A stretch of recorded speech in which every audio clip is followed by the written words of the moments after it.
ছাত্র দলের নেতাকর্মীরাই সবচেয়ে সাহসী এবং মেধাবী ছাত্র সমাজের মাঝে। যারা জাকাতের অর্থ তাদের নিজ নেতাকর্মীর পেছনে ব্যয় করে মৌলবাদের যে মতবাদ রয়েছে সেজন্য তারা ব্যয় করে, কিন্তু প্রকৃত ইসলাম মোতাবেক যে জাকাতের ব্যবহার সেই ব্যবহার কি তারা করে? তারা শুধু বক্তব্য বলে মধ্যপ্রাচ্যতে জাকাত ফান্ড নিয়ে এসে তারা খরচ করবে। Bashundhara public school and college 2026 শিক্ষাবর্ষে ভর্তি চলছে। শুধুমাত্র এগুলো এই অনেকগুলো ইসলামেরই মূল অনেকগুলো বিষয়ের সাথে তাদের সাংঘর্ষিকতা রয়েছে।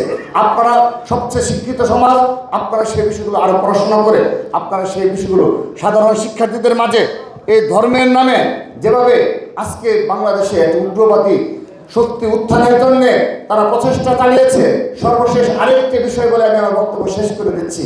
সংগ্রামী উপস্থিতি, আমরা জানতে পেরেছি, আমরা বিভিন্ন বিশ্লেষক রয়েছে, নিরাপত্তা বিশ্লেষক সহ বিভিন্ন দেশীয় আন্তর্জাতিক বিশ্লেষক রয়েছে, যারা ইতিমধ্যে শঙ্কা প্রকাশ করছে বাংলাদেশে যে একটি ইসলামিক দল রয়েছে তারা যে কোনো শর্তে তাদেরকে যেন উগ্রবাদী কিংবা জঙ্গিবাদ তকমা দেওয়া না হয়, সেজন্য বাংলাদেশের স্বাধীনতা সার্বভৌমত্ব যেন বিনষ্ট হলেও সেই শর্তে তারা রাজি হয়েছে।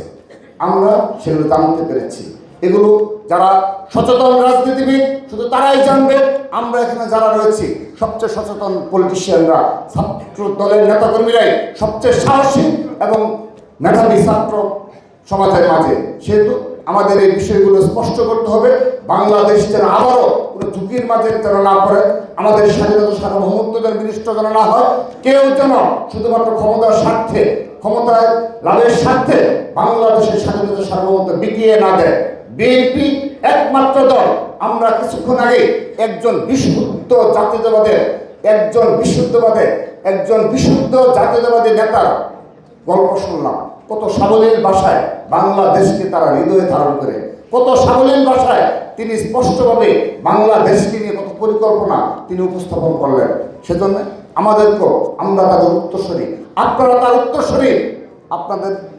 আমাদের শহীদ রাষ্ট্রপতি জিয়া রহমান এবং দেশনেত্রী বেগম খালেদা জিয়ার পবিত্র আমানত আপনাদের নিকট। এই আমানতে কখনো খেয়ানত করা যাবে না। সবাইকে ধন্যবাদ। বাংলাদেশ জিন্দাবাদ, বাংলাদেশ জাতীয় ছাত্র দল জিন্দাবাদ। শহীদ রাষ্ট্রপতি বীরুত্তম অমর হোক। মা মাটি ও মানুষের নেত্রী, আপসীন দেশের নেত্রী বেগম খালেদা জিয়ার সুস্থতা কামনা করছি।